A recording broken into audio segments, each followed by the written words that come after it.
দীর্ঘ ১৫ বছর পর দেশে ফিরেছেন হানিফ পরিবহনের চেয়ারম্যান মোহাম্মদ হানিফ।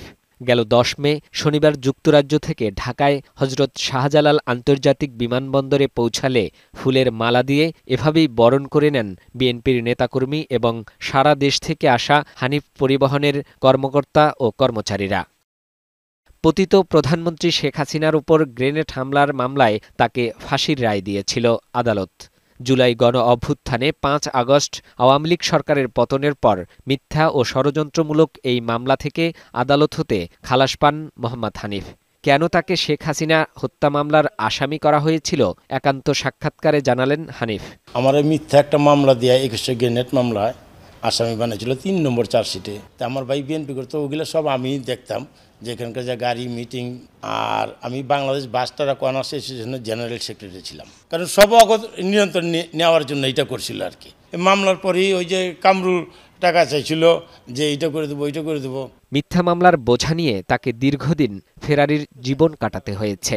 জানান, মানসিক যন্ত্রণায় আর পরিবারের চিন্তায় কেটেছে প্রতিটি মুহূর্ত। প্রথম হলে একটা মামলার আসামি, তারপরে ২০১৮-তে আবার একটা ফাঁসির রায় দিল। দুশ্চিন্তা ছিলাম।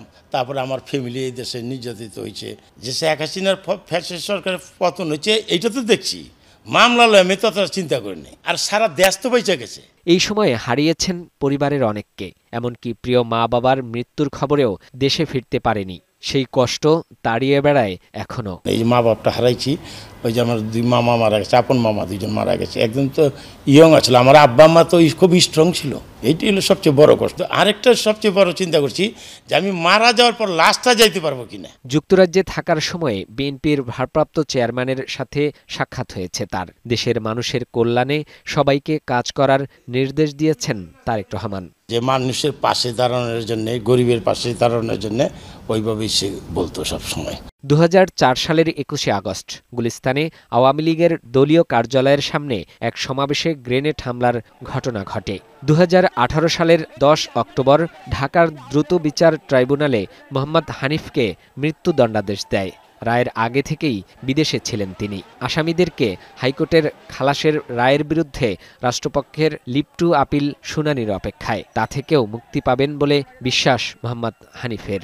1% যদি ন্যায় বিচার হয়, তারপরে এই কিছু হবে না। ফাহিম মুনাইম, বৈশাখী সংবাদ, ঢাকা।